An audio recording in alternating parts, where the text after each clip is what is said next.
This is a horror game podcast. It is meant for mature audiences. It may contain shocking revelations, violence, and sexual themes. Viewer discretion is advised.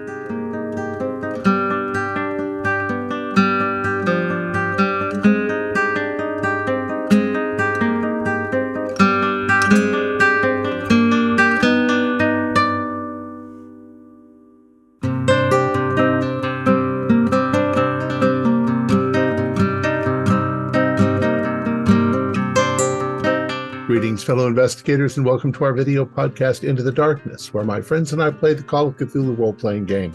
I'm your host, Thom Raley. The scenario is The Lesser Isle. It was written by David Gassaway, who is also our keeper of arcane lore, and this is episode 3. Our recap will be given by Max Meltzer as his character, Dr. Elihu Outhwaite. So without any further delay, let's begin our journey into the darkness. Max? Well, today was eventful. After the scare over Hugh's disappearance, he came back to camp saying that he discovered a collapsed tunnel where one of the other missing guys, I think his name was Scheidelman or Shiner or something like that, had fallen in. We immediately began digging, suspecting the worst, only to find that it appeared that he'd not been crushed under the fallen debris. The interesting thing is that underneath the tower we found that the tunnel wasn't entirely man-made, as I'd suspected. It was only a passage to a natural pocket on the island. Sorry. We crawled in and found that it appeared that the cave had not been disturbed by our missing man for many years. Oh, yeah. We found two branching caves off the central chasm. They'd been dug by Paleolithic tools. That would mean that Paleolithic man had lived on this island, dating its occupation back years before we suspected. We decided to turn back as it was getting late, and we didn't want to get lost. In an attempt to catch the people who tampered with our generator, a watch was set, but they didn't catch anything. I got lucky since my watch was in the morning, so I didn't lose much sleep. Anyway, another day, another dollar. Oh yeah, I forgot. There was some blue lady that was captured in a photo. It just seems like some silly picture that Finley took, but I don't know what that's about. I didn't see anything of the sort when I was there.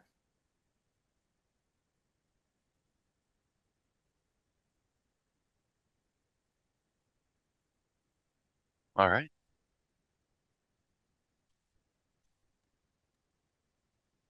And so, it's late morning.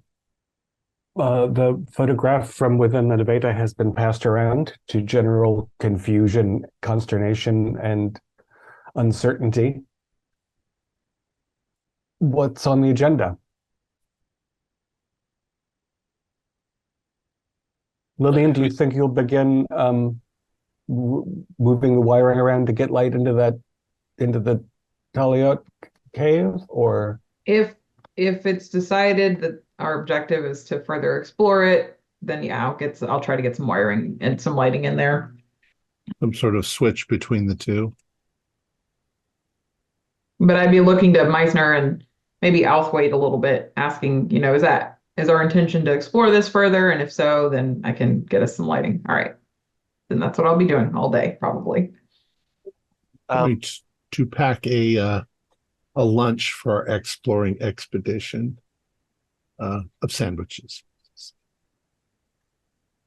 Keeper, does so looking at the photo of this blue being, does it look like it should be able to fit down here?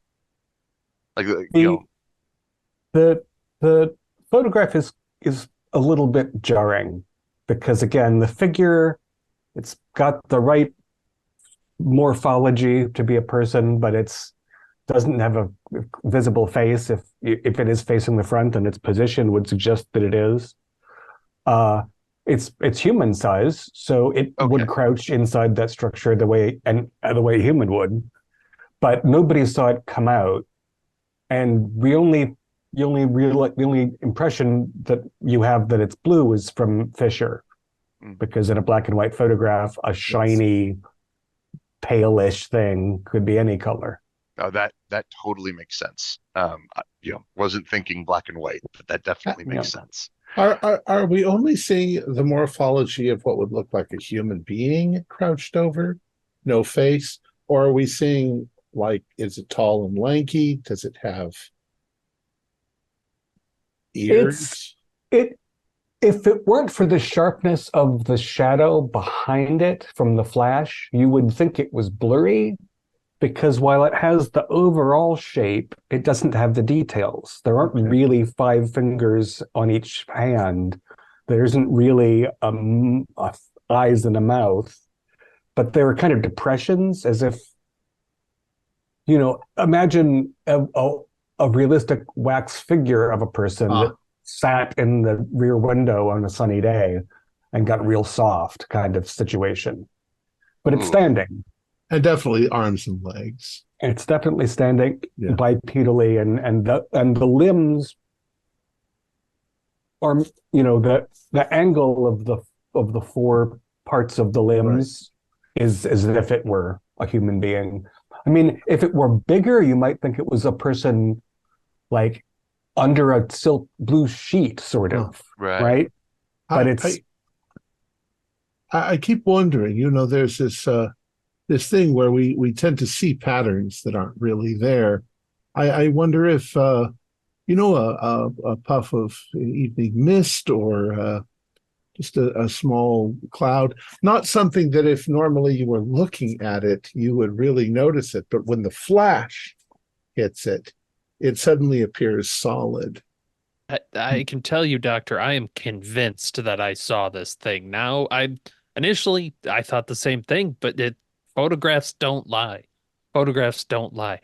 Do you think this is enough flashlights? And he's like grabbing as many as he can from the camp.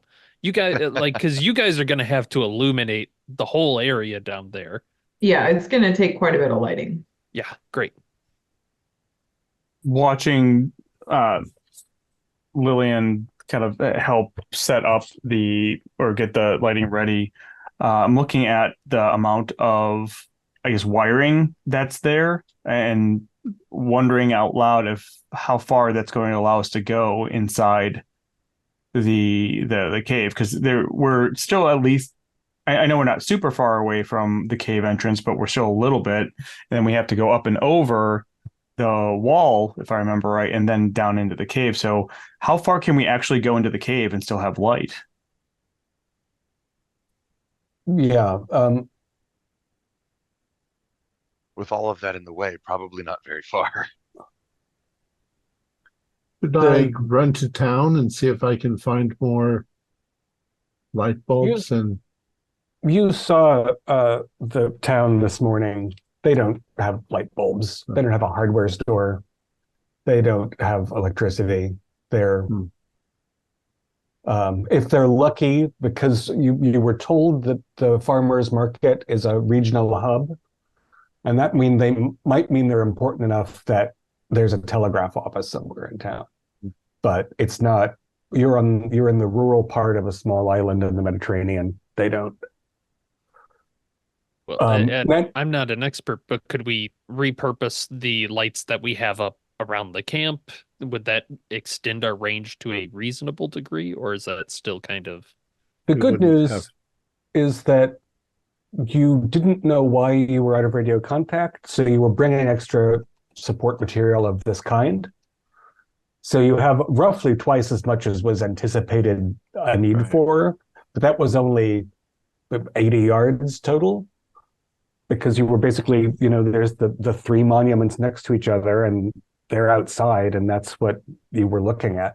So you could definitely get this string of lights into the flat area you crossed into, and then you might have to snake them down one channel, and if there's nothing there, then take them back, and you're not going to be able to add on to them.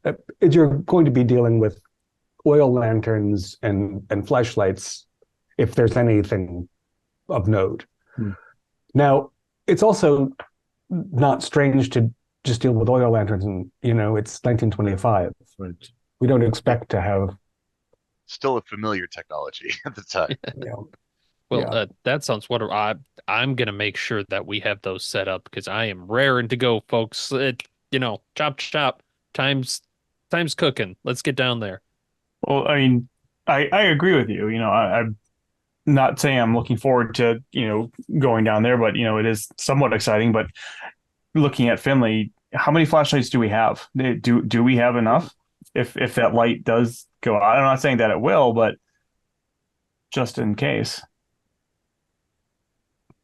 You've got a crate of a dozen, and some people brought personal ones. So probably at least one for all of us if we wanted. The problem is 1925 battery technology and light bulb technology. They're not these things. Right.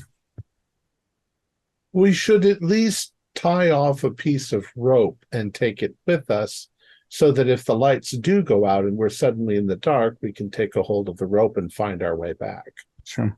I don't anticipate a lot of turns and twists, though, or branches, but Anders puts up behind is like, we're going to be a good deal more cautious than that. I mean, we're going to be moving only in pairs. We're going to have everything roped up. Luckily, what we've seen so far is actually, once you're down there, so far it's looked fairly level, and we haven't seen anything like a big erosion or cliff face or something that indicates, but who knows? Roland, are you able to figure out, based on where we went into the tunnel, the direction towards the what's it called, the Nevada? I should be able to when we go down there. I didn't go down when you all went down. Would I have a compass, given that I'm a cartographer? Absolutely, yeah. All right, then yeah. So assuming that there's no magnetic interference or anything down there, which in a cave, let's face it, there could be, but I should be able to at least give a general idea of which way we're going and so on, and where it is in relation to everything. At least I hope so. Again, Roland is a little. I think he's visibly nervous. Looking over at Anders and even at Spencer, are either of you concerned about the generator while we're down there? Is somebody staying up here? I think somebody should. I am in agreement with Lily, and I think somebody should. We could put the students to that. Can I ask for Keeper? Can I ask for some clarification? Certainly. These sightings that Finley has had, and maybe Finley can provide this clarification instead. Has he only ever noticed this entity after the fact? There's one event.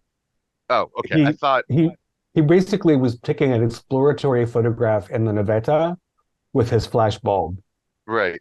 And so that's why he saw the color image when the flash went off, and it was the instant of a flash. It was there and gone, and just seared his retina. Was it the first time upstairs, and the second time here in the tunnel, or am I misremembering? Yes, this is something you dreamed during the overnight watch. Must have dreamt, but hey, clarification achieved apparently. Thank you. Yep. Yeah, and regarding early flash technology, there were big flash bulbs that got quite hot. And there was also magnesium tape, which is what people used to put on a tray. And that's, dangerous. You probably have some because you just came to a small island from Europe, and photographic technology is mostly a US thing. So I'm sure there was magnesium tape in use. You want to know exactly where everything flammable is and not make a mistake with it. So Lillian is sure, having looked at some of the measures, that the 30-foot-ish wide cave that is the a likely staging point for you, she'll be able to get a string of bulbs in, which will be handy even in terms, and it might mean moving the generator closer to the teleyacht instead of leaving it by the tents, which might mean you have less lighting around the tents at night. But it's it's heavy, but you can move it. It's easier to move the generator than it is to pick up 100 yards of cable and move them around. And that way, even if you're off on a side channel, there'll be light behind you. But yeah, Anders and Childs had gave each other a look, and they're like, "Yeah, we have to leave somebody outside at all times."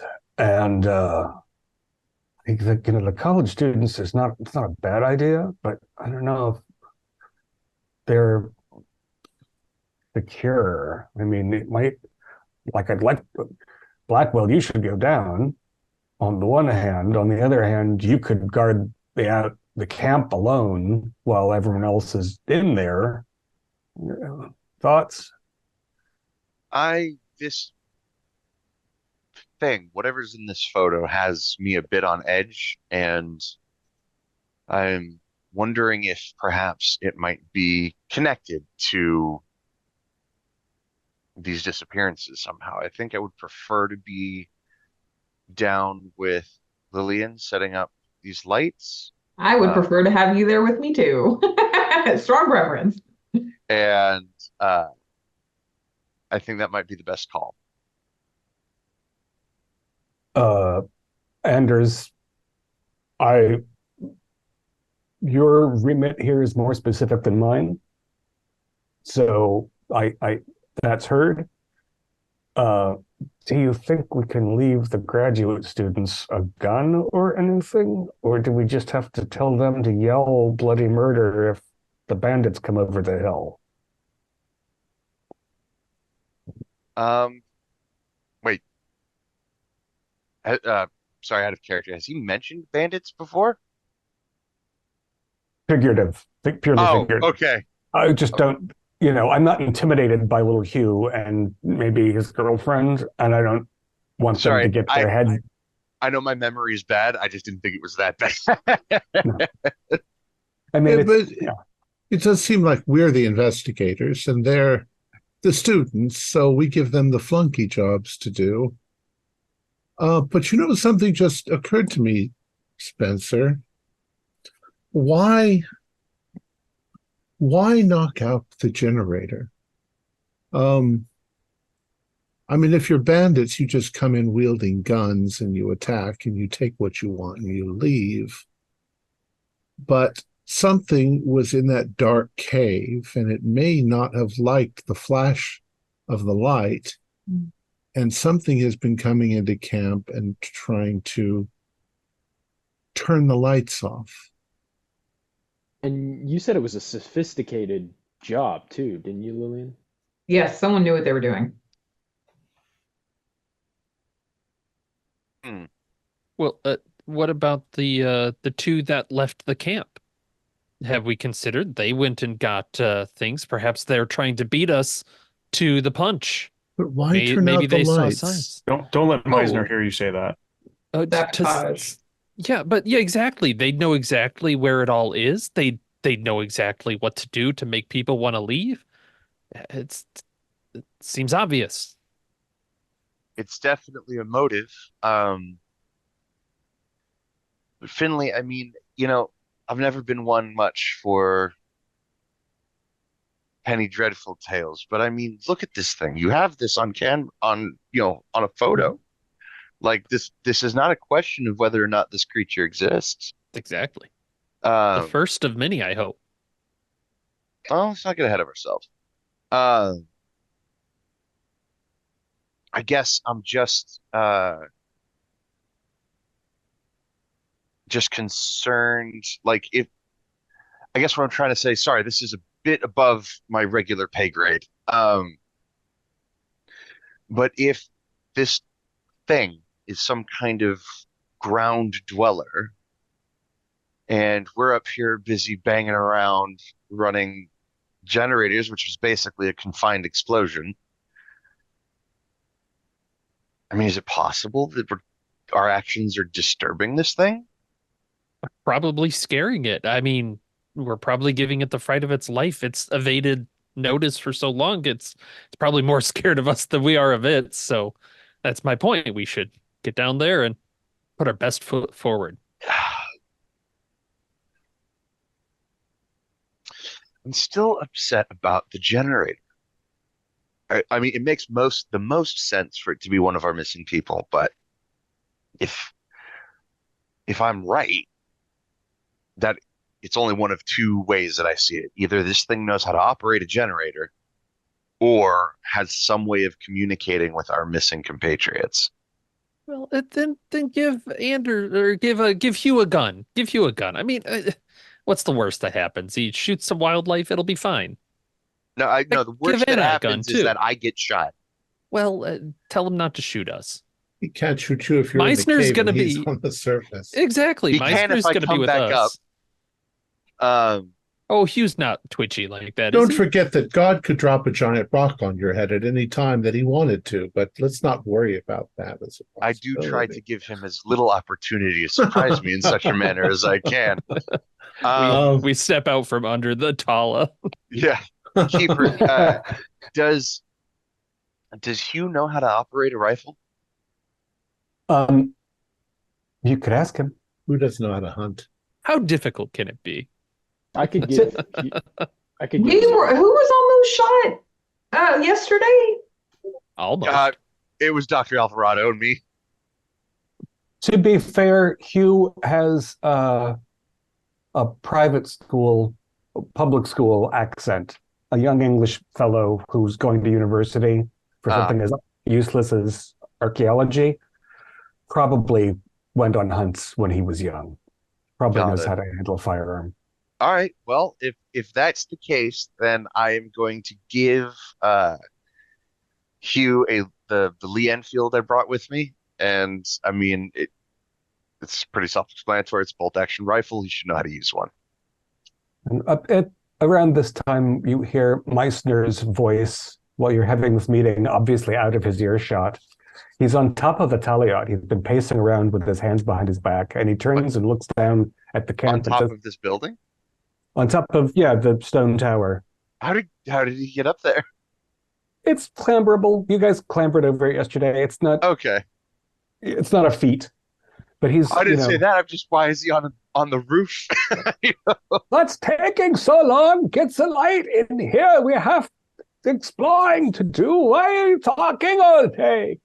Guess that answers my next question about if he's going with us.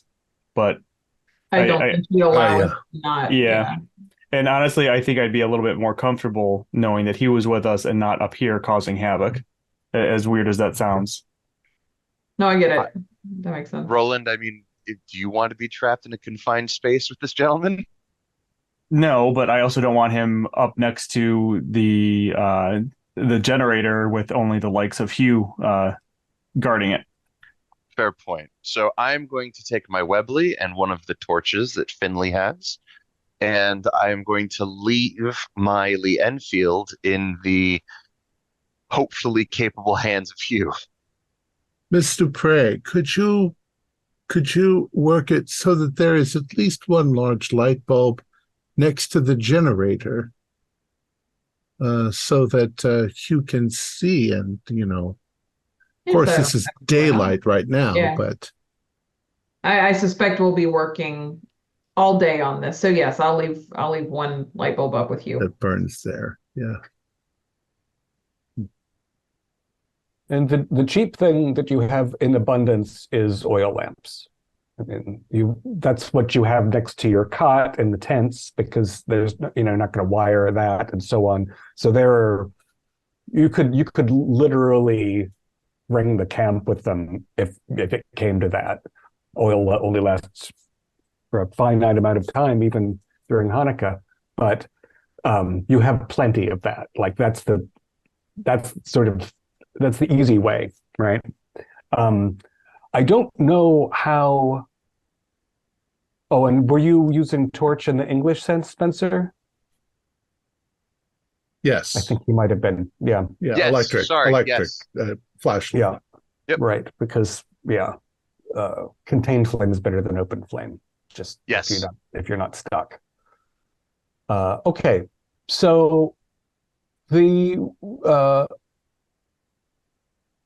Anders, with probably assistance from Childs and Blackwell, will rig some rope and even some pulleys, pulley system to get things into the taliote more easily, and set up a fairly secure arrangement. So there's more than one major rope that's tied off on something very solid that can lead through the tunnel, which is the crawly part, and with ample rope for extending that investigation further if there is substantially further to go. So with the assistance of those mechanisms, Dupree can get light into that main room by late morning or early afternoon. Sounds good. I mean, you guys have you're on a mission. You don't have any other pressing tasks. Meissner, as soon as he's in the main cave room, starts investigating surfaces very closely and muttering to himself, and he clearly wants to go down channels and needs to be restrained, would be carefully monitored. Oh, because he'll just go wandering. I'll ask him. Can I, like, mountain climber tie him to myself? Shouldn't we all be tied together at least? Actually, that's not a bad idea, Dr. Alvarado. It's not like we're climbing, so we don't need to go all the way around our wrists, but so that at least our belts are attached together. The one thing you noticed in the first cave room is that it's rather smooth, and so if it were damp, it could get slippery very quickly. And so if you went through one of these channels and somebody was untethered and it dipped substantially, it would be easy for somebody to just fall on their tailbone and fall an unknown distance. Yeah. So we have Hugh assured Blackwell that he's comfortable with a firearm, and he showed his facility with the mechanism a minute. Sure. He and Ramirez are going to stay outside, at least for the first 4-hour span of exploration, or if it takes that long. That'll bring you from the midday to supper hour, more or less. I think Anders is going to not chain himself to anybody or be actively spelunking, but kind of maintaining the central cave and right, so going back and forth. He's not coming with us. Right. Okay. I have food if you need it. Right, which you could probably station in that area so that everybody, I mean, it's just sandwiches. You can leave a basket. The bread is very good. You didn't have a lot. It's like, you've got tinned meat for them and cheese. Well, let's say that, let's say I keep it in a small backpack along with water. Uh-huh. And maybe some first aid supplies if we need them. Well, right, there's probably kind of a ready bag of that nature. And since there have been mysterious temblers, you certainly don't want everybody underground and et cetera without resources. But yeah. I'll take up the rear, but I'm carrying that stuff. And now that the first significant chamber has electric lights, I think you'll have to use stands for them. There aren't really, unless you want to drive metal into this stone, you might want to bring something to support the lights on, because it isn't, unlike the inside of the Nevada, which is all nooks and crannies, this is pretty much a smooth dome for a ceiling.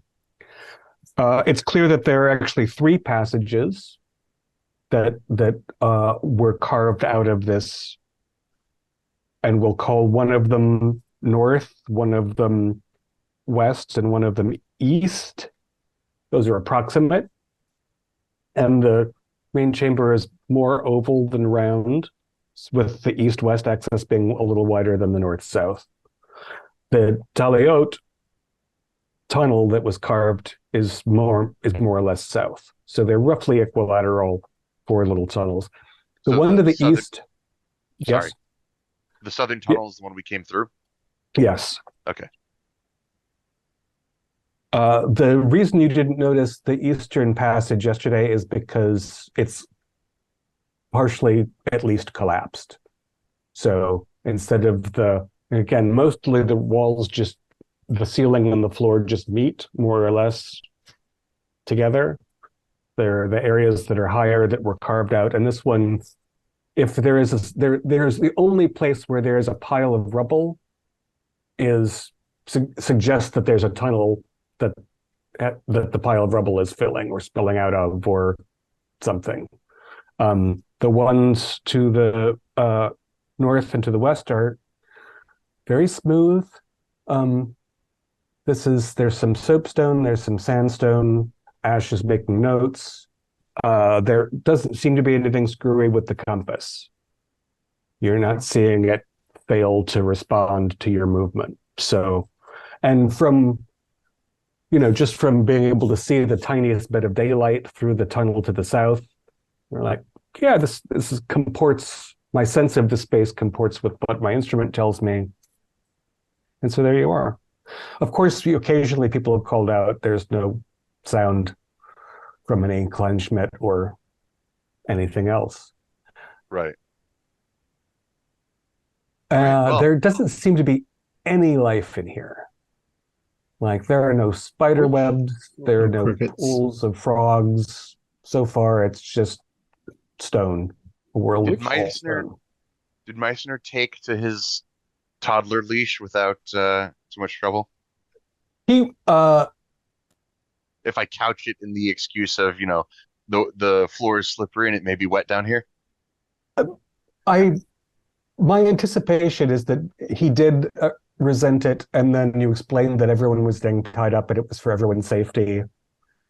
And maybe, so he still wants to be independent. Right. But he also doesn't want to break his neck. He's not a young man. He's lived this long, so he could see reason. I mean, it's, we still have a fair degree of movement. It's just so that none of us disappear down a crevasse or something. Right. Well, I'm afraid that this rope going around is a bit like buckling a kid into a seatbelt for Finley, because that means we're going now, right? Like, okay, everybody's prepared. We should go.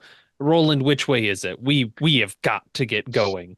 I'm going to have the flashlight in one hand and my Webley over the other. Yes. And I think we're gonna, if Lillian has set up sort of like a little base camp in this cavern, I think the best place to go next will be, let's just start with the Eastern Passage.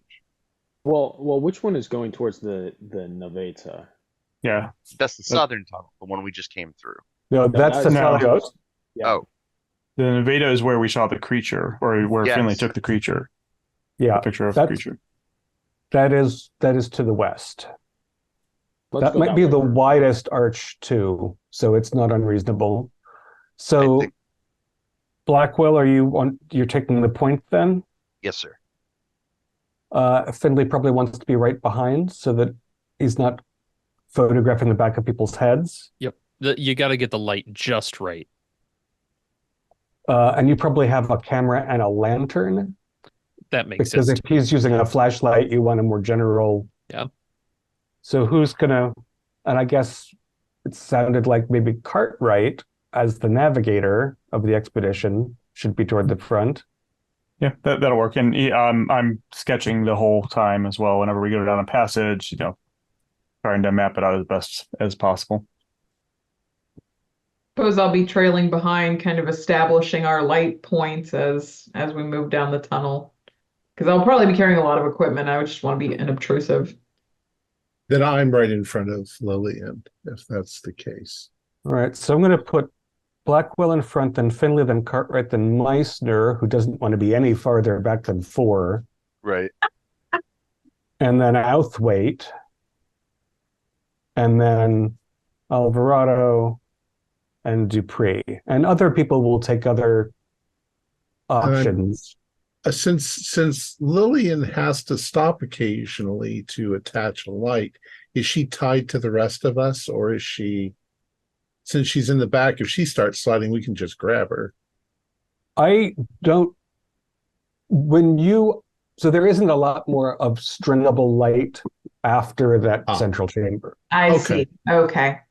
So she can either follow up, she might be able to extend a couple of lines, 15 or 20 feet off of something, but you don't know what there is yet. Maybe she has some spare batteries too for the dry cells. Yeah, you could also be placing lanterns as long as the surface seems, acceptable. Then that's what I'll do if the line doesn't string out that far. Just so that you have continued visual. Yeah. So I'll be your pack mule. I've got food and water, but I've got a handful of lanterns on each side too that you can just keep taking as we go. Thank you, Dr. Alvarado. And I'll start humming a ditty as we're going. I'll turn around to Alvarado and say, what I learned from my time in Chichen Itza is that the first 4 people, if they step on a pressure plate, they get taken out. If you're 5th, that's the perfect spot. Yeah. Excuse me?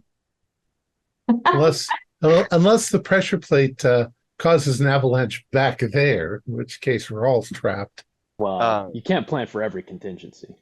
As I'm leading and keeping an eye out both for natural slip hazards as well as any Indiana Jones-esque rolling boulder traps, I've elected to give myself a spot hidden roll at 39. So I've just made it by 1.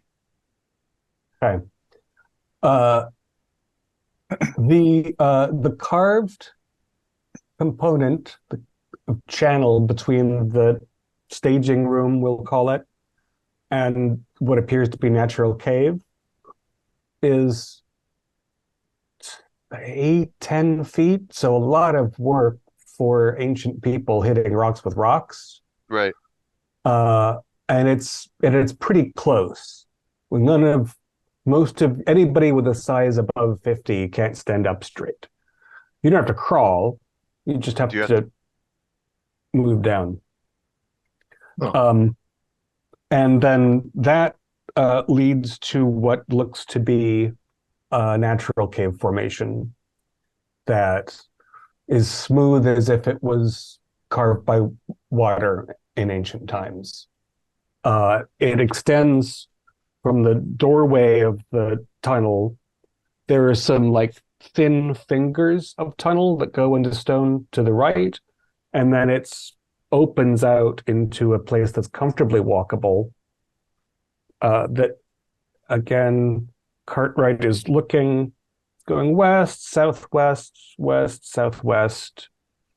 Has the temperature dropped to around 54, or is it warm air? Which might mean springs or something underground. It's gosh, I wonder how good how fast was a thermometer carried loose? How long would it take? I mean, it's cooler. It was cooler in the first cave, and you could still see sunlight. I wonder how long you'd need to get a good measurement. I wouldn't say you're getting anything like warm breeze. I would say it feels cavey. Okay. And it's very, you were aware as you're placing these individual lights that it's very dark. And is it windy at all? I mean, if it's a gigantic cave system, it would be windy because caves breathe. It's again, there's a little bit of dankiness to it. So there might again be channels that are that are open near the sea or during some tides. We Smells could actually mostly go under the clean. water. Yeah. If you were to open an oil lantern, you would see a ruffle in the flame, not strongly directional though, so not what you'd call a breeze. Okay. And that's the most sensitive instrument you have for that. So you proceed, I assume, cautiously.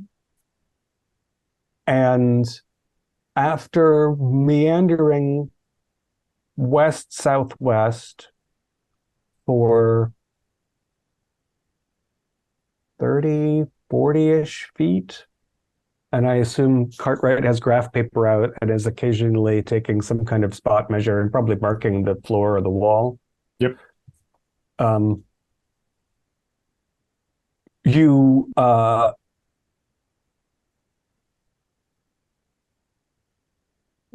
Blackwell sort of notices a shape on the floor of the tunnel a little ahead, and so brings light to bear, and it's soil and loose rocks.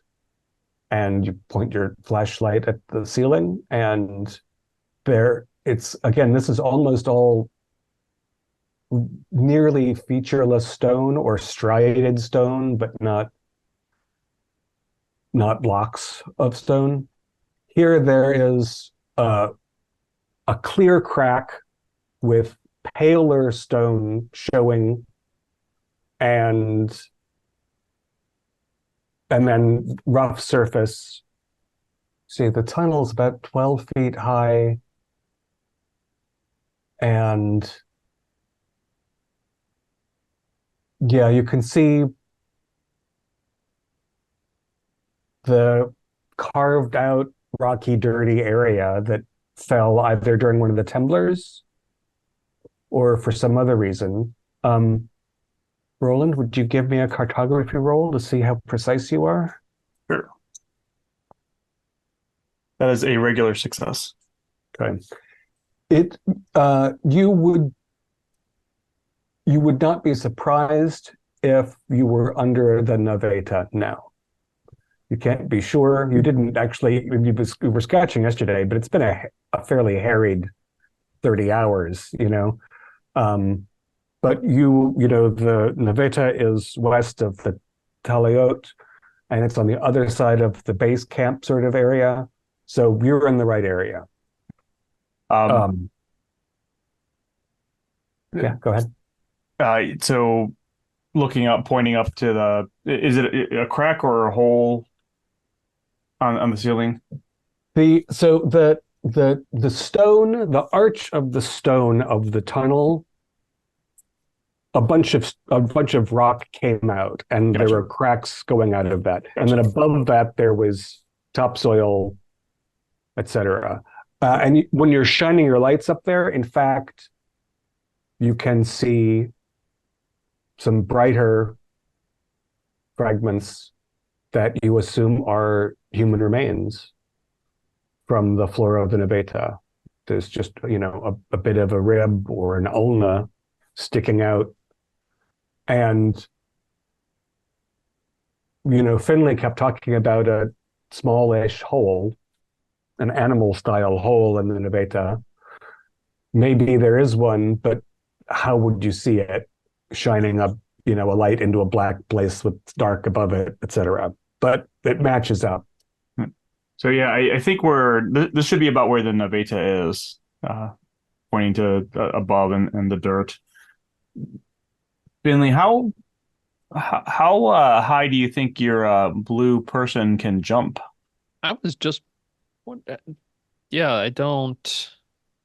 I mean, he seemed kind of tall, but that would be pretty high up. It sounds like I'm looking around for any good launching points that you could grab on and crawl into somehow. In addition to the hole being kind of small, rather small for him to squeeze through, he'd have to have at least a strong friend boosting him up there. Maybe it would make more sense for there to be 3, if that. No, that makes sense. There Or wouldn't just be one. It'd be plenty. or the thing left through the entrance that you used when no one was looking, because it's not as though there was a watch being kept. That's Although probably it. Yeah, that makes sense. But I mean, there can't just be one, right? There's probably like a whole society of them down here. Otherwise, they would have died out long ago. Nothing like people don't live forever. this is the problem, of course, with the nonsense about Loch Ness. There's only one of these creatures. That is not the way life operates, as we know perfectly well. Life is an organizational whole. But I'm not finding anything I need here. Are we stopping for very long? No, It's a whole other. well, if we point up to the bottom side of the Neveta, does the remains interest him at all? What is interesting is that we do have to be cautious in excavating now that this hole is here, because I assumed under the remains there would just be island, and instead there's under the remains there's a tunnel, and also in the tunnel a hole. But mostly it's not so big that we would fall through, I think. All right, well, shall we continue on? Yes. Yeah, go. All of you are slow, semi-competent. But we haven't come to is this the end of this particular branch? You said that there were fingers off to one side, and I'm assuming those are behind us now. The first fingers are behind you, but if you step around the earth and rock, and it kind of looks, this mess, like somebody snuck a jackhammer into the Neveta and pounded a hole, and a chunk of rock from the roof of the cave fell, and then Right. looser stuff fell.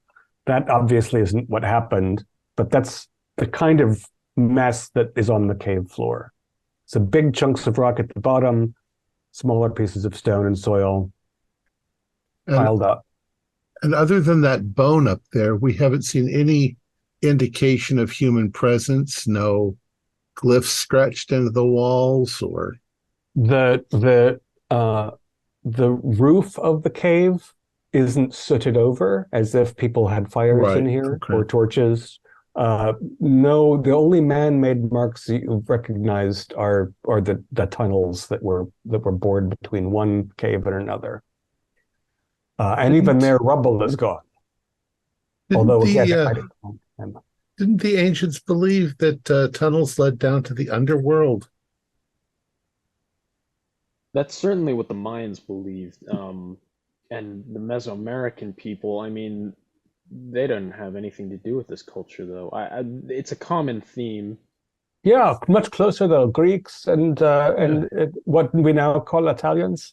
There's hellmouth, which breathes sulfur out and dangerous gas. That was another significant Mediterranean myth. That's the river Tartarus.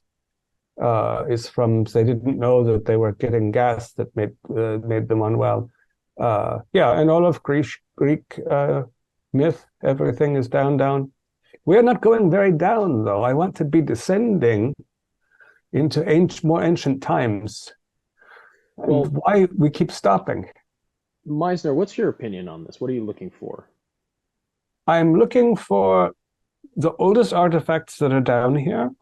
Ideally, the proof that there were civilizations here older than the Talayat, older than the Taula, and possibly a seed influence that affects cultures all over the Mediterranean. Looking for something other than smooth rock walls. Why are we stopping all the time? I mean, who am I to argue? I'd say we keep going. Yeah, I'm right with you. Well, Roland, you seem to have a good sense of direction down here. Where shall we investigate next? I say we continue down this path until we get to either too far that we feel is too dangerous, or we hit a stopping point. Finley, no, you don't agree? Do you want to go? It doesn't feel very dangerous. I bet Oh, we can go all right. quite a ways before it feels dangerous. I mean, it makes sense to keep going at least for a little bit more, since this appears to be the direction that we saw the Finley's photograph, took of the blue person. So let's see what we find. That's my opinion, anyways. All right. Well, I will head in the direction that Roland is pointing us. Ow. Sorry. Blackwell, carry us on. There haven't been a lot of channels to choose from. Right. So Blackwell continues, and Cartwright, you'll note that the channel is moving slightly upward, and that it's going more directly to the south. Okay. So you're probably not going directly under the Taula. Okay. I'll make sure to let everybody know that as well. And another 20 minutes, another 30, 35 minutes passes, and it's starting to get cramped in the channel. Drops to 5 feet, then drops a little bit more. There's also some branching, and Alvarado will definitely note, like, there's a breeze coming in through a hole, but it's shrinking. We've gone 30 minutes.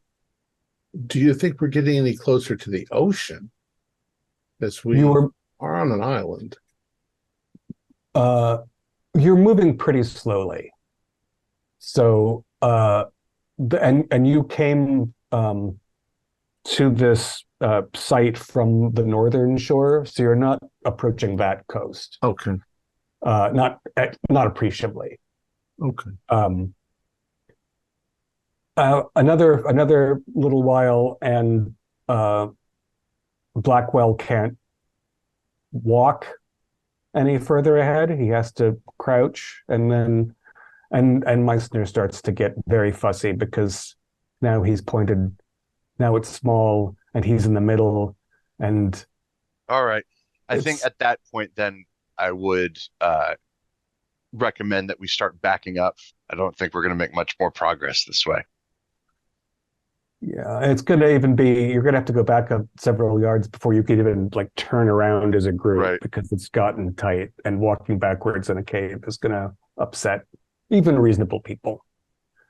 So shining your light at forward from that point, basically all you can see is that the tunnel you were in breaks down into smaller, separate tunnels that maybe have a similar total volume, but you can't get through. I'm no tunnel doctor. Roland, what's the proper word for that?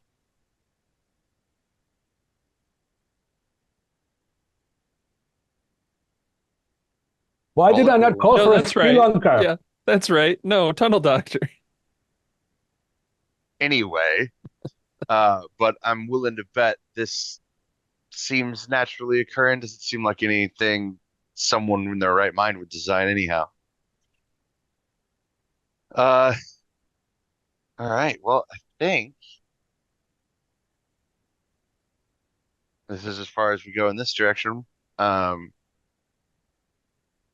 Roland, I'm assuming you're mapping this place. Did we miss anything? I mean, the like earlier in the tunnels, the like fingers that went off, they weren't big enough for everybody to go down, were they? Were they more like, yeah. No, this is yeah, I don't think we're gonna be going any further. So I mean, only places, well, I think we've mapped this one as much as we can, or at least I have. All right, so I think we're going to make our way back to the base camp then. Does that sound amenable to everyone else? Yes. Did we take what seemed to be the most obvious course down here? Keeping straight mostly where we could.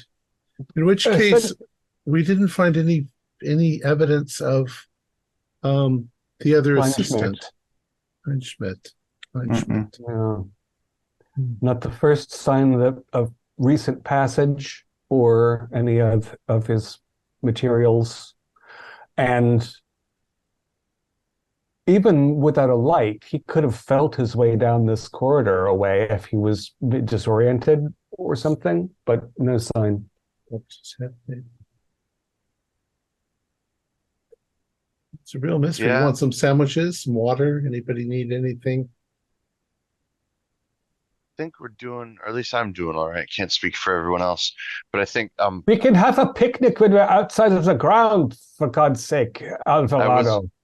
just about to say I think Meisner's getting a bit antsy, so let's make our way back to where Lillian's at. The air is close down here. I don't. Do they have bats on this island? Does anyone know? Can I turn We haven't my seen any flashlight alive. on him? Like, can I look at him? Mm-hmm. Is he just having like claustrophobia effects, or is he like, I don't know, I guess turning blue? Given how impatient and unreasonable you have seen him be, this doesn't seem out of the ordinary. Okay. He certainly isn't. There's no physical transformation evident. Right. Okay. Yeah. So you guys sort of wiggle around a little bit until you can reverse your order, and make your way back to the central chamber. And how many photographs did you take, Finley? None, because he's waiting for that great blue whale.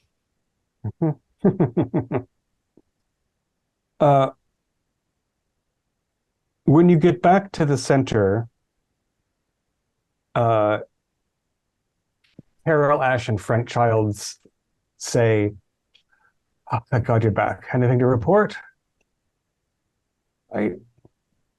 Looks like there was some kind of there's a cave system that runs under the end thingy. And he's gonna look at Finley or Eli and be like, "What was the name of it again?" Nevada. Nevada. Sorry, the Nevada. Yep. Some evidence of remains or something, but looks like part of the ceiling got dislodged, but nothing too exciting. Meissner's getting antsy, so I figured we'd check out another branch here before we stop for lunch. Has everything been okay up here? Yeah, Ash seems a little bit of a jumpy type herself, although again, maybe it's working with Meissner. She says, about 10 minutes ago, I half thought I heard a shot fired, but it was only one. And Childs spoke to Anders, and Anders called out, and Hugh answered. So maybe I just heard, I don't know, a rock fall somewhere or something. I'm sorry. Go ahead, finish. What was I going to say? So given my field of study, I'd like to go and see the cave a bit myself. Now that you've checked it out, and it's safe. And Childs has agreed to accompany me, so we'll be two. Did you leave lanterns behind? I was going to ask, do we have any extra lanterns? Yeah, there's a path of lanterns. Do we have any extra for this new path we're going down, or are we pretty depleted at this point? There's some resource management to be done. You won't leave the entire path you just went down lit. But if you want to eat a sandwich, Carol and Childs could bring a couple of those out to set you It was up. more like if we were out, I was going to go check on camp. I don't like the I also want to check on camp. Gunshot. But if you got it, Blackwell, then you can go ahead. Yeah, I feel like I may be expressing an overabundance of caution, but things are getting weird on this island, and I'd like to go see what he was shooting at. Would we have used an interesting system if we were leaving oil lamps along the way as we went? When we finally got to the point where we figured we can't go any farther, we would go back to the next junction, collecting the lamps as we went, and then maybe put one in the middle of the path, telling the people there's nothing that direction. That's brilliant. You know. I like that idea. Right, but there was no branches when we were going down the west tunnel, right? It was basically a straight shot. Well, the figures were just like cracks in the wall, or Were there any other tunnels? There were there it was you did not make any there were no diversions. They Okay. were smaller channels that you couldn't get into But only. no So other you tunnels going away. Okay. Right. Well, that makes it easy then. Forget what I said. Yeah. okay. although I think collecting most of the lamps as you leave makes sense anyway. Yeah. You're not going to leave There's you're not nothing going to leave there. them just to burn out. Although a couple, because again, having a little bit of light in the distance gives you a sense of space that is helpful Mhm. when you're rather than just having to go back to fully dark. So do we want to rejigger the group for the next? Let's say you all sit down and eat a sandwich and talk over the situation calmly before, you're not in that kind of rush.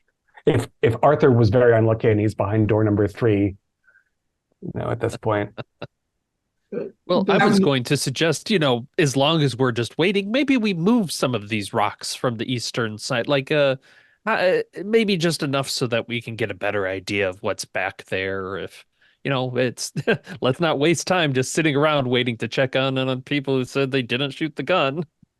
Yeah, I think Spencer and I are probably going to go check on camp, regardless during the break. Does Finley seem a little bit obsessed to me?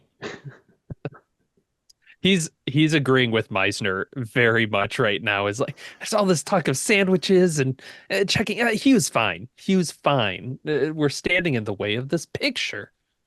Well, we also know sort of now that that Kleinschmidt didn't go down here. We didn't find any evidence of him at all. Right. Yeah, we're supposed to be keeping an eye out for him, huh? Well. And yet Everyone his stuff has- was right outside the cave. Not everyone's priorities are entirely identical. Yeah. He probably went down to the north, or else he got buried to the east, in which case what's the rush, right? We also, it seems like we haven't seen any indication of an archaeological nature. You'd expect that closer to the entrance than you would deep down inside, I would think. That I find incredibly odd. Yeah, well, And no animals, no bugs, no crickets. That seemed odd too. I was almost afraid there was poisonous gas that was killing off everything.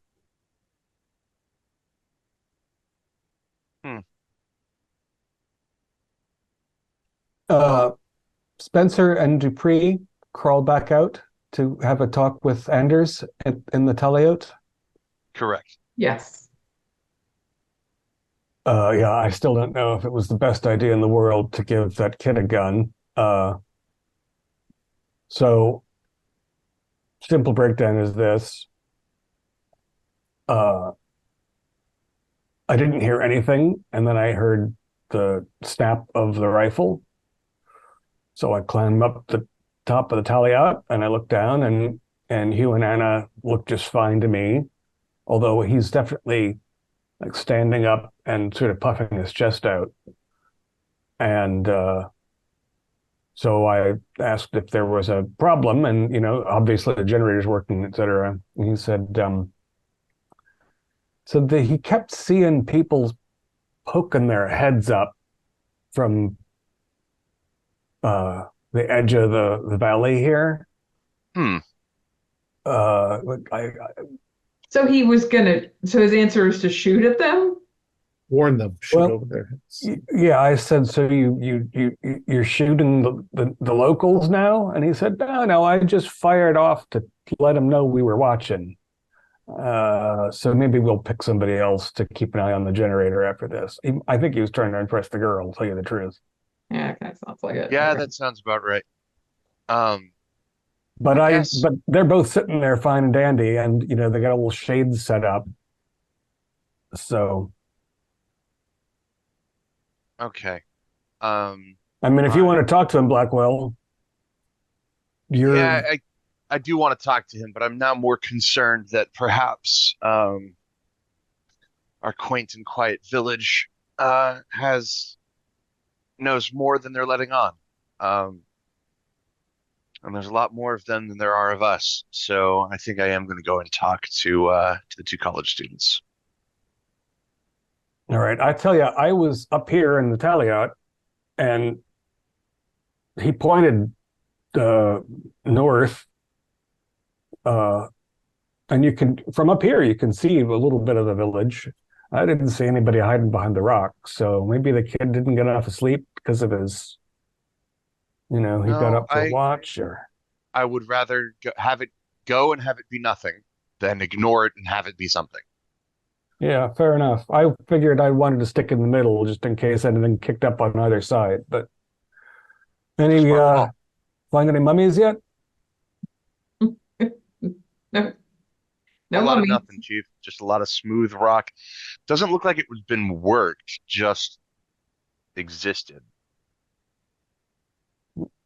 You ever seen Monument Valley? Can't say that I have. Wind and water make strange shapes all over the world. So you descend? No. I'm gonna go talk to the kids. I'll go back to the cave. He's got it. Keeper, were there stalactites and stalagmites, or was it just pretty much smooth? It's mostly very smooth. The staging area has there are no stalagmites that you've seen yet. There are some stalactites, generally of the little piddly kind, and there's calcareous striations. So, but it's fairly dry climate. So it's a fairly dry climate, so not much seepage. Right. Interesting. When you climb down the Taliot, Spencer, Hugh, little defensive, maybe a little bit of a flush to his face. Mm-hmm. It's like, well, I certainly wasn't going to shoot any of the blighters, but I tell you, when you're sitting here in this quiet place and everything's peaceful, and then you see one little hat pop up over here, and a little kerchiefed head pop up over there, and they keep raising up and peering at you silently and lowering themselves again. It gets on a fellow's nerves, and I did feel potentially like I was a bit outnumbered. So I thought maybe a small show of force would be in order, and I pointed well out of the direction of any of the heads, and I shot once, and I haven't seen a single one of them since. So I think it was a reasonably good call. What do you think, Anna? Anna's like, maybe. Hugh, I'm not here to admonish you for taking the shot or for feeling threatened. Has this happened a lot? Have the locals come up here a lot to investigate like this? No, we've scarcely seen them. I would have thought they'd have been coming up offering us, fresh tamales and whatnot, and taking advantage of the thing. But we're really quite in the middle of nowhere, and I think that they find the whole outsider situation a little bit creepy and are keeping to themselves until today. And this is, a matter of weeks. We've scarcely seen one. The priest came up in the first week just to sort of make a general introduction. And, before the cook and Copper went off, there had been a few trips into the village for sundries. Nothing terribly. I mean, Did he say anything when he was here? Sorry, the priest? Yeah, did he say anything when he was here? He said that we should feel very welcome, but the old places of the dead people have a sort of superstition about. So in general, nobody grazes their animals around these old monuments, that sort of thing. The priest is not local, but his parishioners, these people have lived here for countless generations, and the whole, it is a rather spooky standing stone, and there are bones in there, so the locals just steer clear.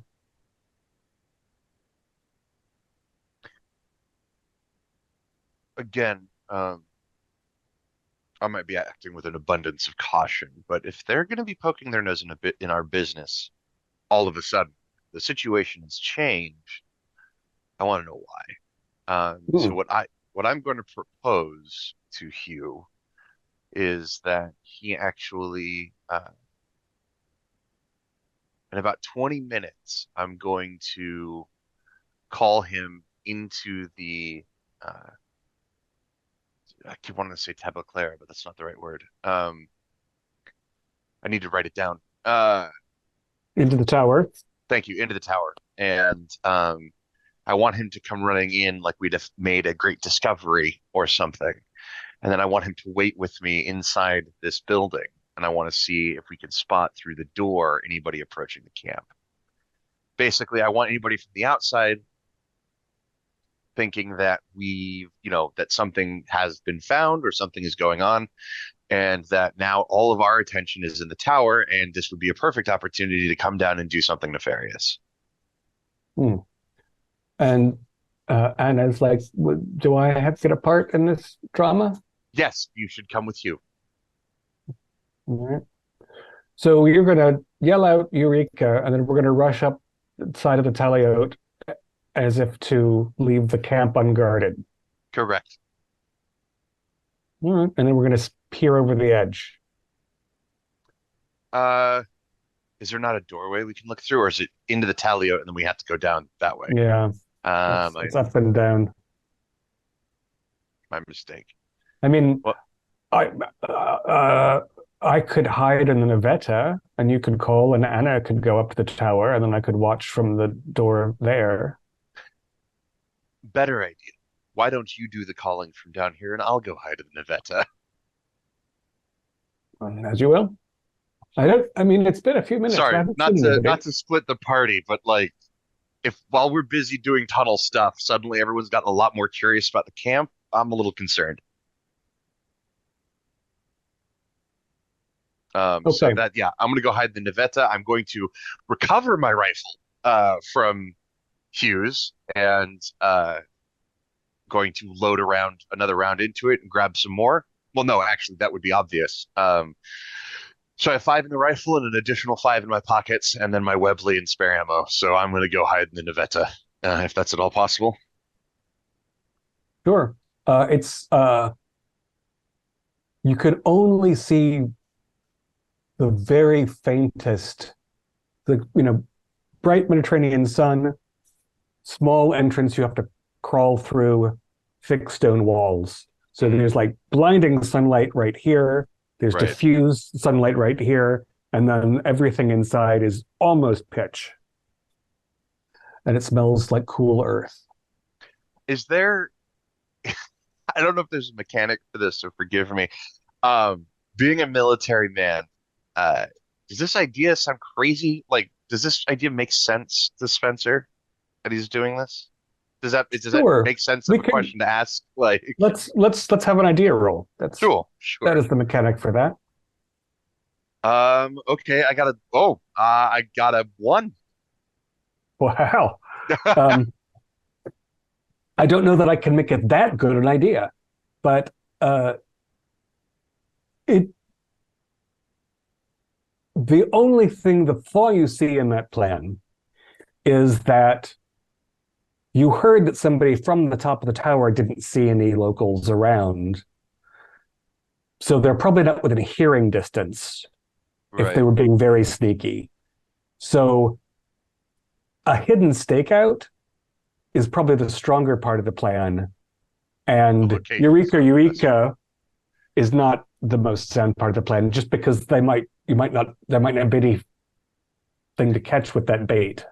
I think in the first session, that overlooked position. Mm-hmm. Would that be a legitimate stakeout point? Is that stealthy, or is it just, hi, I'm up on a hill and everyone can see me? I don't think it's... Or am I chasing this idea to death and we need to move on? We will... let's establish that you want to find a hidden spot that you can watch camp from. And then you can leave Hugh not armed and dangerous to the local population. There is enough greenery that you can find you can find some tall grass with a low tree and ensconce yourself where you can keep an eye over camp while not being readily seen. Perfect. Does that sound Works good? for me. All right. Thank you. Sorry, I hope I didn't get too hooked on that and drag us off into the sticks. You were trying to keep everyone alive, Yeah. which is funny because we're playing Call of Cthulhu. So inside, Dupree returns having, with the understanding that Blackwell's going to be off the party for the moment. Yep. And Ash has gone with Childs to check out the tunnel that's been explored. There's a couple of lights left for her. She wants to look at the formations. Just curious about the geology of the situation. Meissner has had half a sandwich and 3 cups of coffee from the thermos, and he's getting sweaty and weird, and wants to get a move on. I have to agree. I know we could wait. Well, but we looked in the other tunnel and there was no danger whatsoever. I'm sure just a small jaunt to the north wouldn't hurt us. What do you say? Sure. I say. All right. Wonderful. So is Elihu taking point now that I guess Blackwell's so. gone? I'm the only one with a gun, but I don't think there's anything down here, and if there was, I wouldn't want to shoot it anyway, so... Are we still all So- tied together? I'm sure that you dismantled that. I mean, they went upstairs for one thing, but is that the plan? Are you gonna rehitch? I'll look to the others and be like, that's kind of too safe for my style, but if you guys want to do that... I think it was slowing us down, and it was very hard to turn around when we got to the end. I didn't want to be I mean, tethered. if we're only going a little bit, then I think we're okay. Yeah. If it starts to get too dangerous, let's stop and redo that. Yeah. So Elihu in point, then Fisher, then Cartwright, then Meissner, then Alvarado, then Dupree. Yep, that sounds good. Head out, flashlight and gun in the front, I'm guessing, Elihu? Yeah, I won't have my gun out. I honestly, I am not worried about anything here. I mean, I I'm haven't not a seen any violent critters person. left. Yeah, I'm not even like a violent person or anything, so. So you thrust the flashlight northward. It's northwest at first, and it straightens to more north, and you'll be. This is a narrower, taller channel, but it's otherwise similar, quite smooth. It's a little. If it were damp, it would be slippery, because the floor isn't flat; it's curved. But it isn't damp, at least at this elevation. I mean, the air outside is quite dry. So you're flashing your light and you're moving steadily, and this tunnel begins to decline. Maybe half as steep as a standard staircase. So between the curve and that descent, you have to keep an eye on your footing. But it's fairly narrow, so you can have a hand against the wall if you want as well, just to steady yourself. And as you're shining the light before you step, again, you're not going to step over a precipice or into a pile of lard or anything. You're looking before you're going, which makes it slow, which makes Meissner fussy. And it does, because the walls of this passage are a little narrow, it feels a little close, a little claustrophobic. You're aware of the heat from your oil lanterns because you're all right in there together. When you say that it's narrow, it's we wouldn't be able to go 2 by 2 down. It's a 1 by 1 type narrow. Yeah, you wouldn't be able to, you could touch both walls at the widest places with your outstretched hands, and sometimes it's a bit narrower than that. It feels a little more like a crack in the earth that was washed out than something that was bored by water all the way. Ceiling isn't pointy, but it's tall and thin. Okay. And so let's see. Cartwright, you'll be keeping track of the elevation. You're losing, what, a couple of feet in every 10? 3 feet in every 10 feet. And Okay. there are bumps. But when you think about the outside and its relationship to the monuments, it seems like you're going underneath the ridge that lay north of you. Like when you first saw the camp, you came up over a ridge after, you were on a ridge when you got shot at, and then you went down into a gully and you came up to another ridge, and then you could see everything before you. You're probably right underneath Blackwell, actually. He's hiding in a shrub.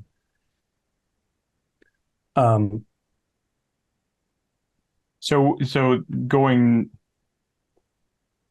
north from where we started, we'd be going under the camp and then beyond it.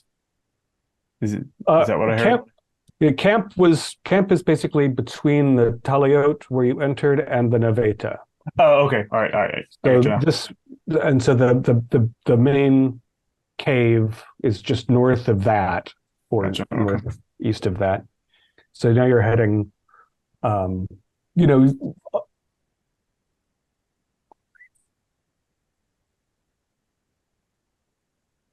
sorry, I'm turned around. You're actually going south. So you're not going to the opposite ridge that you crossed over when you came in. I've got the north and south upside down. Yeah, that's what I was thinking, because we came from the North Beach. So, Okay. The croissant tip would be that way, south. Right. In fact, that means you're going toward the village. Okay. And so that also means that the first cave that we went down was the eastern, Was east. not west. Okay. All right, perfect. Upside down. And it zigzags a little bit, and the descent is inconstant, and there's a little more of a sense of a breeze here, and which is notable because you're moving away from shore. And then your flashlight, like you reach an opening such that your flashlight has a hard time getting the opposite walls. You reach a much more open area. And the path, so it's like an egg that was removed from the earth in front of you. So the floor drops away, the ceiling stretches up, it's bigger around so that your not very strong electric torch has a hard time illuminating the far wall. And you're going to need to make an effort to descend into this passage. It's not, you're going to need to tie off ropes and make some climb rolls / a task of it to get Meister, et cetera, down. And it's kind of hard to see all of it. It's wide open. He called out for Kleinschmidt. Kleinschmidt, if you can hear us, make a noise. Does the voice echo around the room? It does. Your voice reverberates, but there is no response. And if you want to be careful bunching up around this edge, obviously, because it drops somewhat precipitously. But if you cast the flashlight down, looking for something reflective again, like his glasses were, you don't see anything glassy or metallic, but there is a not insubstantial object in this, more or less in the center of the floor of the area in front of you. It's just hard to make out from where you are.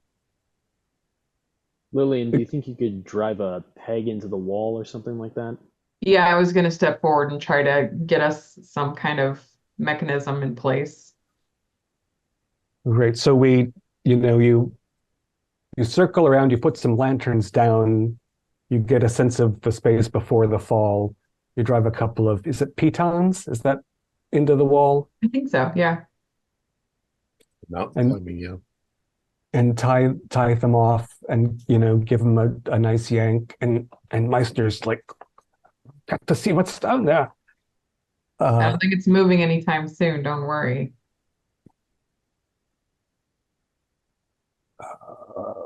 It gives you a dark look.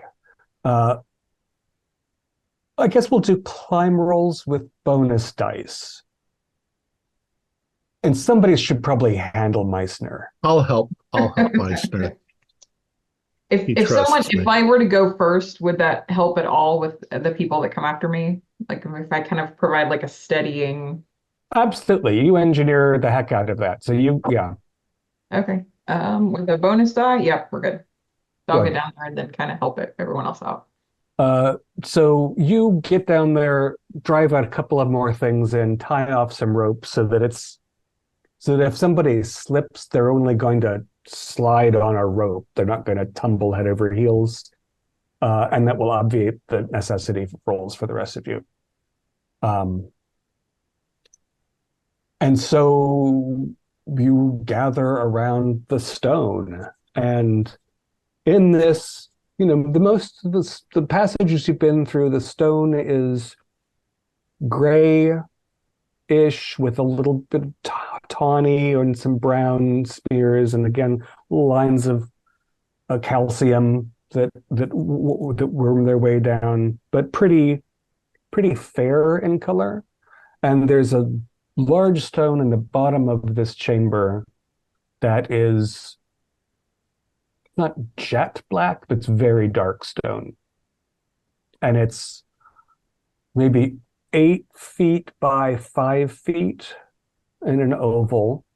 And it's resting flat on the stone floor. And it's carved. And it's also split, cracked through, like lightning struck it or it fell to where it currently is, because it's basically in 2 massive pieces, but they're massive and you could run your hand between the 2 halves. Are they shiny, almost polished, or are they rough like a? It's the crack is rough, and the surface of the stone is also it's maybe basalt.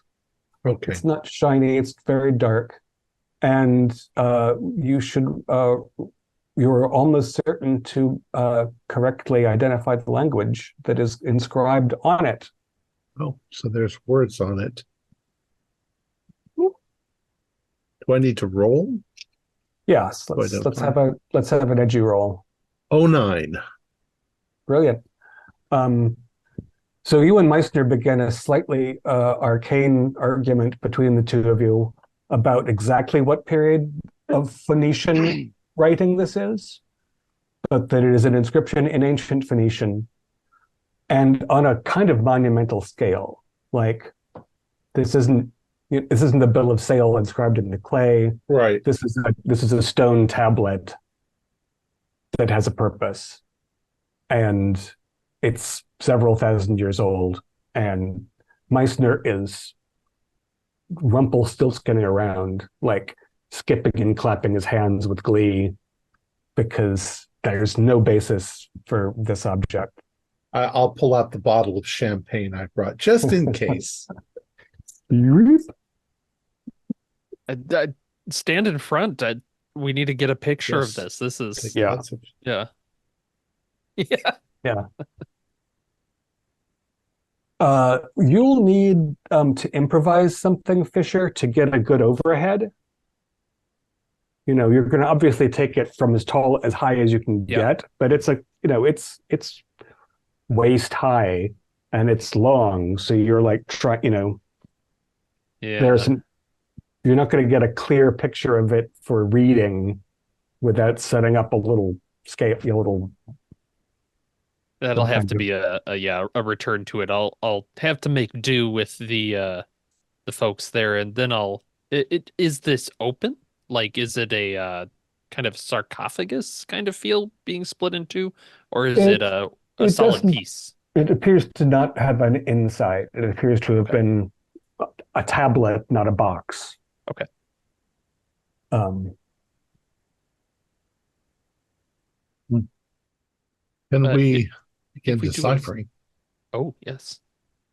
You can. You'll definitely need reference materials that are in camp. Yeah. So you'll be copying it down. And, again, Meister will be like, arguing with you about whether that shape is just like that or just like this. But, it's one of those ancient vowel-less writing systems that's related to the others. You'll have the materials at least to be able to phonetically reproduce it, if not exactly describe what it means, depending on what the vocabulary is like. Anybody, I guess, Elihu, I would like a spot hidden from you.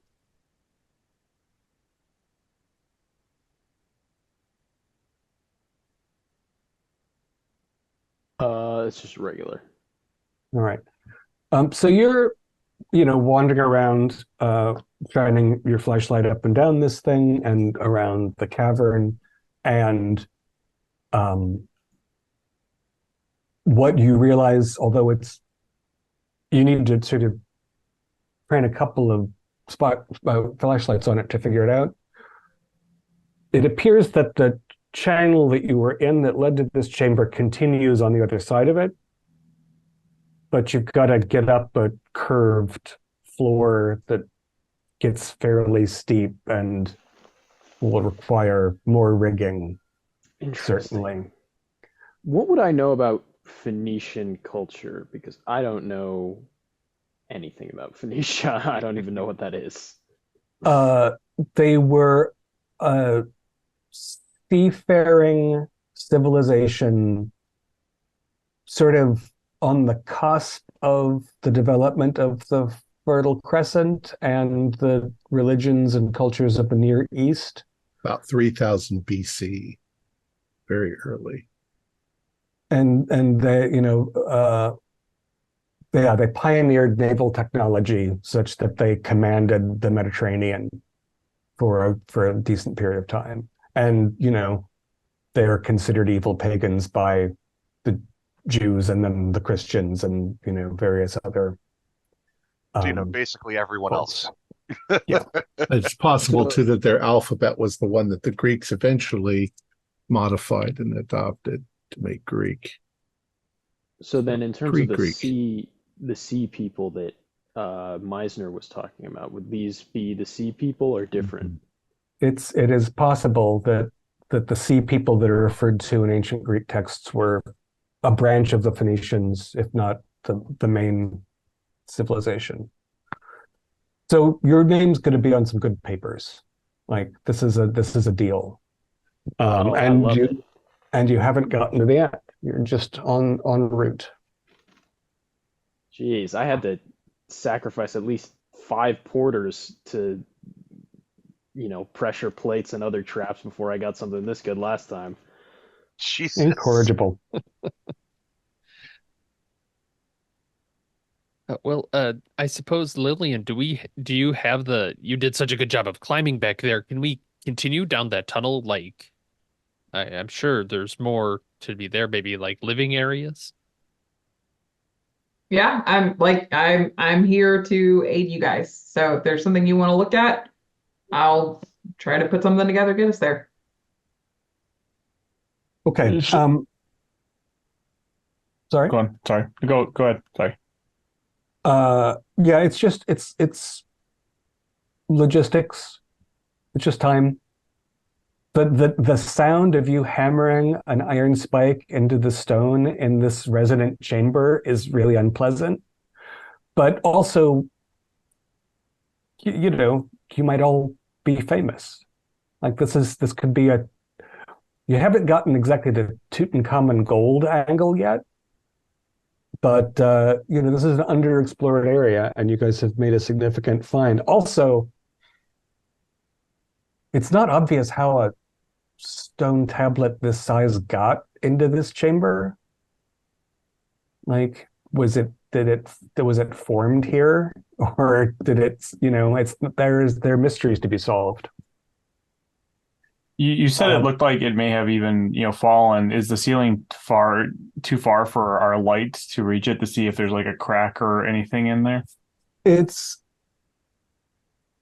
hard to get a complete sense of the shape because it is a pretty long reach for a pre-modern flashlight. But Mhm. if there's a hole, you don't see it.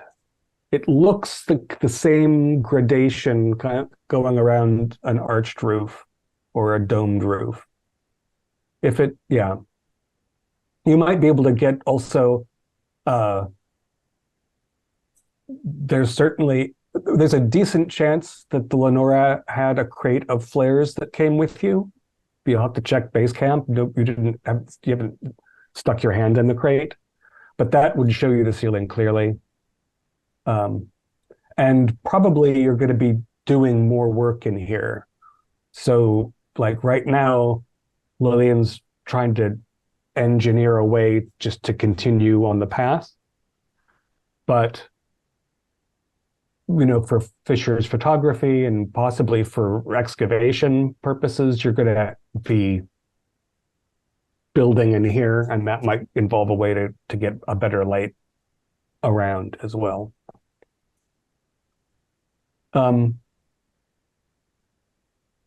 Did you rolled climb before, not engineering, right, Lillian? I'm sorry, I rolled climb before engineering. Is that what you're asking? Rather than engineering, you rolled Oh, climb to yes, figure I out. rolled climb rather than engineering. Apologies. So if you'll give me an engineering roll now, it'll be just to decide how long it takes you to rig something across. Absolutely. Like one off, I'll spend the 1 point of luck to make it a success. Spend 1 point of luck to save a couple of hours because people are going to get jumpy. Can do. Yeah. Not just professors, but people who are waiting outside to see whether you return as well. So essentially, after 40 minutes to an hour, Lillian's got a number of spikes driven to the wall and basically a rope ladder, primitive rope ladder, attached to it. So that with a little help from behind, even Meissner can get up without too much difficulty or significant risk of life and limb. Meanwhile, outside, Spencer Blackwell, dying for one of those sweet, sweet black cheroots, but he doesn't want to give his location away. Hasn't seen any heads popping up over the rocks.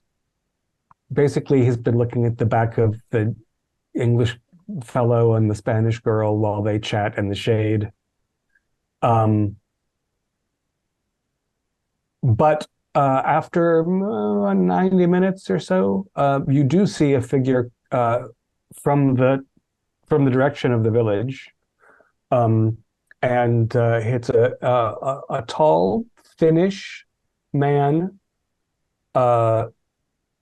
obviously wearing priest's garb, and he's strolling toward camp without taking any notice of you.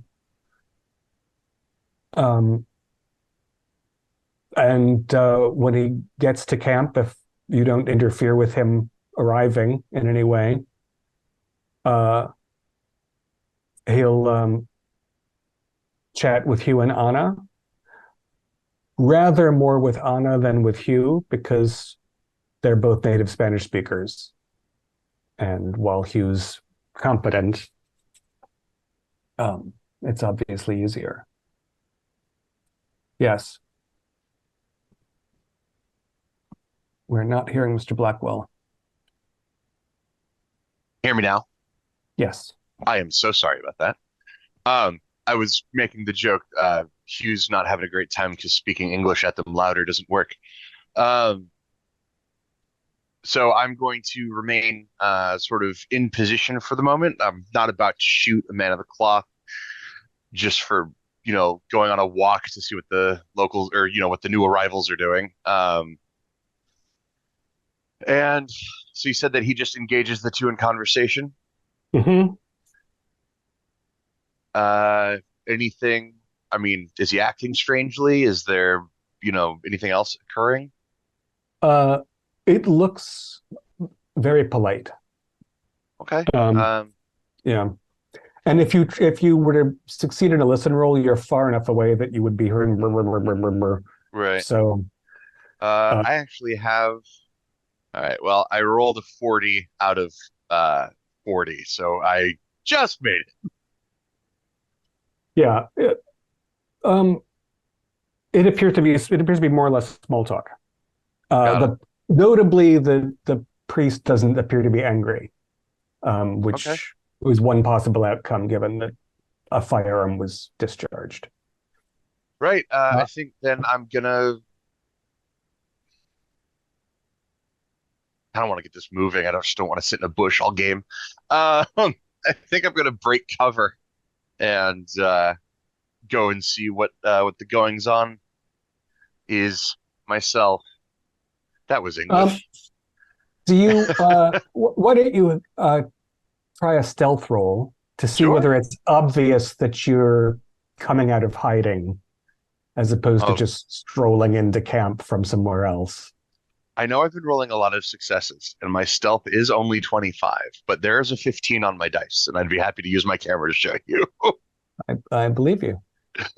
Uh, So you casually wander around a boulder, not at all giving away the fact that you were hiding in a shrubbery, and with your rifle slung over your arm, walk down to camp. And at a certain point, Anna sees you first and gives a little wave, and then the others turn. And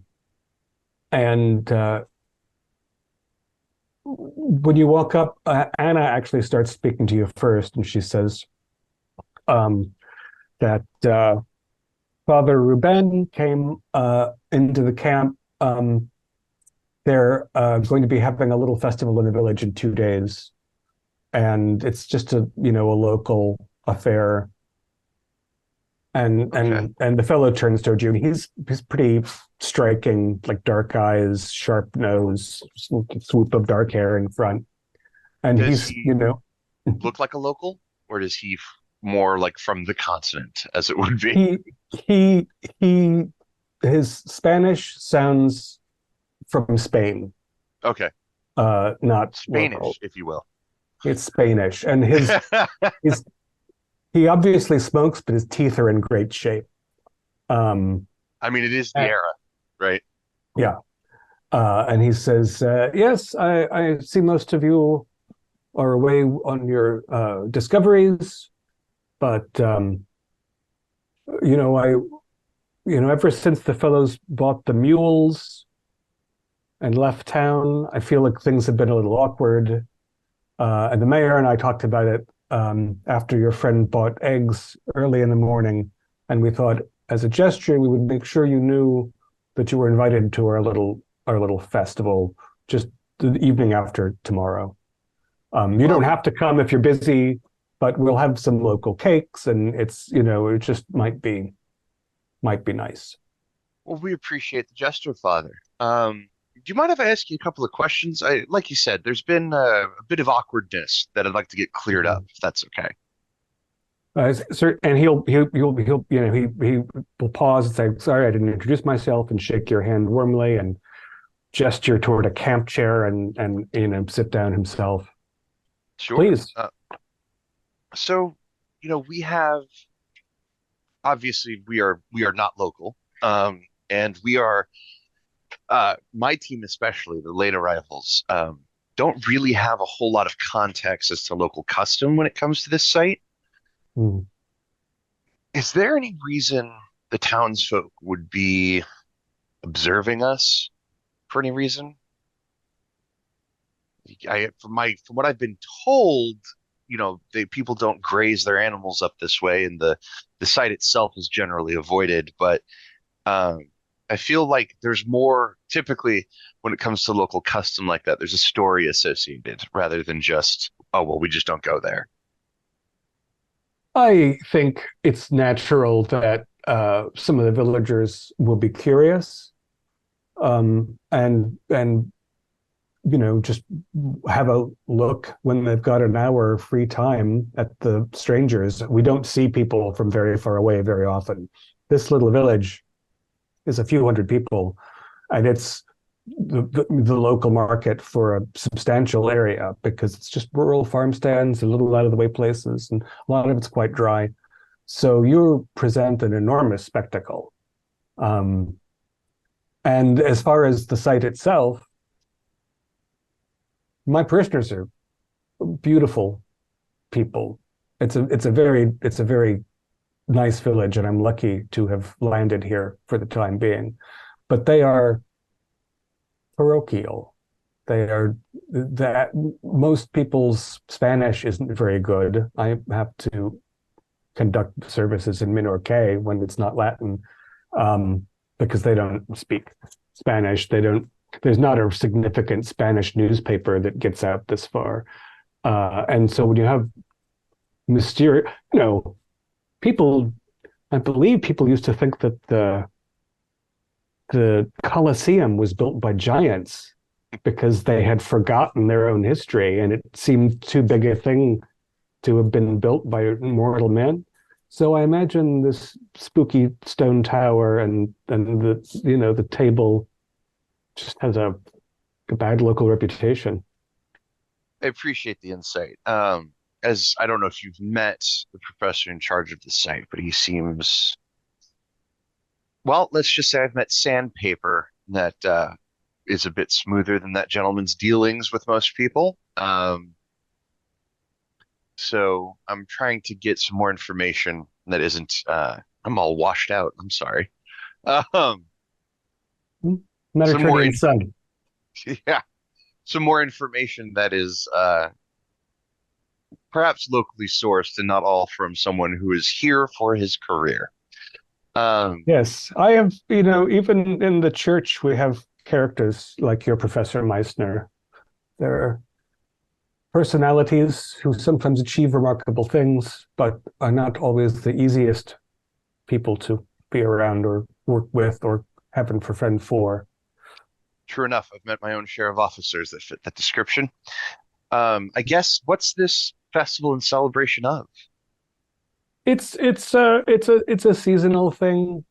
Probably the real origin is lost in the mists of time. It's a feast day in the church, so we sort of just latch them together. But it's probably pagan. It's a much older local thing. I get that. I'm just trying to, again, like I said, we've had some strangeness happen here at camp, and I'm just trying to assuage some of my soldiers' paranoia, if you will. Mm. So I appreciate your candor. We are all very welcome. Please tell the others. This feast day wouldn't happen if the professor happens to have an early nap that day and not come with you, that's all right too. I will see what I can do. This feast day doesn't have anything to do with Mother Mary, does it? Well, I mean, it is the church is the Dhamma Sagrada. We are not guilty of Mariolatry, but she's present in many of our rituals and doings. Do you want to roll psychology? Yes, I do actually. I'm the worst person for this, and if this doesn't fail, I'm switching dice because someone swapped. Yeah, that's what I thought. Yeah, I got a 94.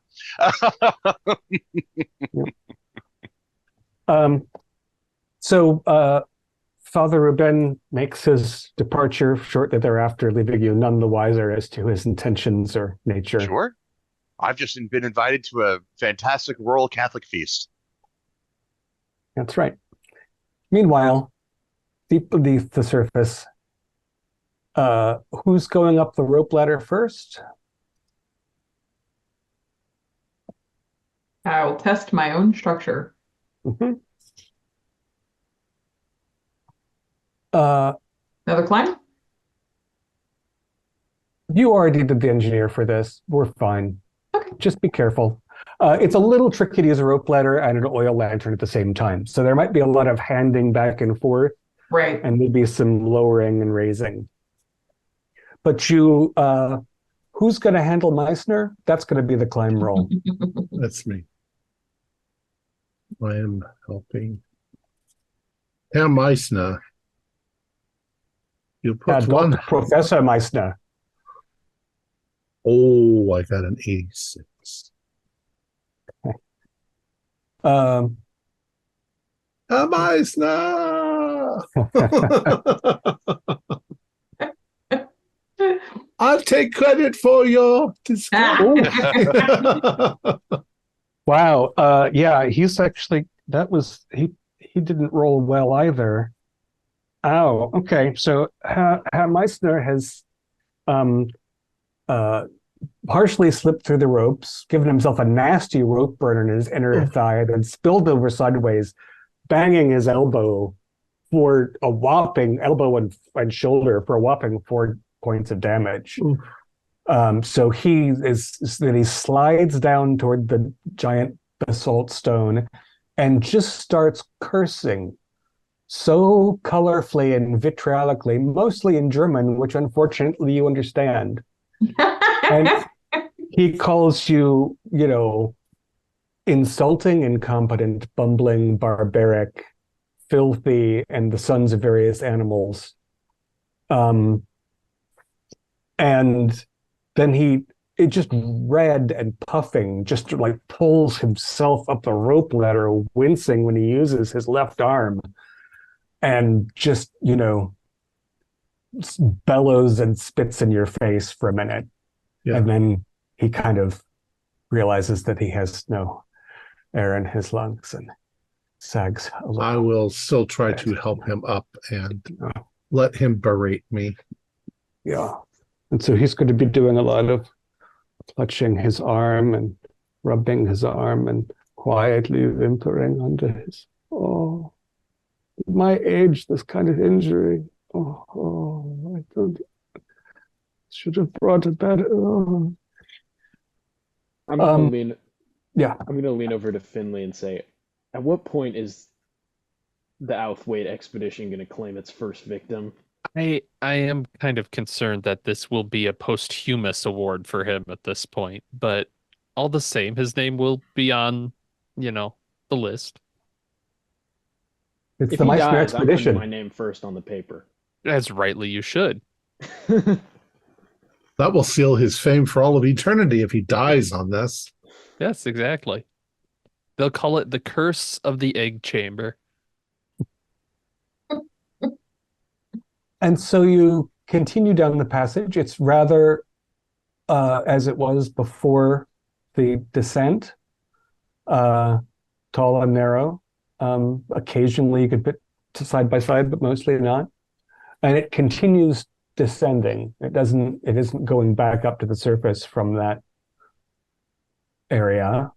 And again, more or less waveringly south. And the oceanic smell is interrupted by something different. It's a scent that's a little tangy and a little metallic. And for the first time, Lillian, who's gotten herself to the front, she slants a flashlight. There are reflections back. And after this much time in this much dark, they're kind of striking. Yeah.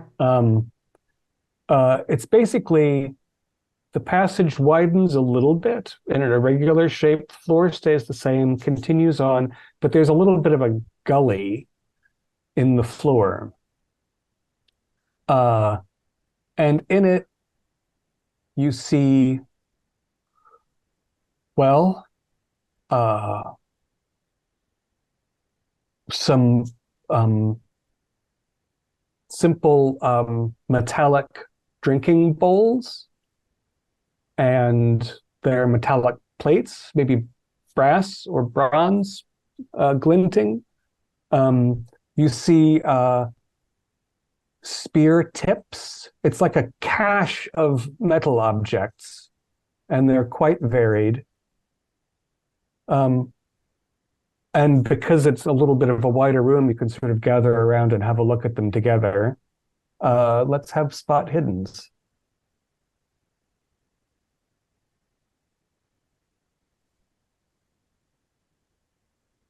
Got a hard. I got a hard. No. Good. No. 100. Okay. Just a normal. Finley, of course, you're all trying to figure out your angles already on it.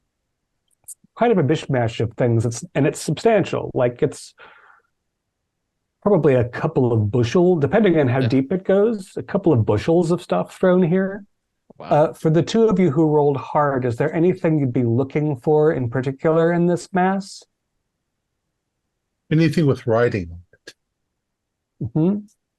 Yeah, I guess anything that just kind of stood out as unusual. This isn't Roland's, cup of tea, so anything that just kind of stands out to him.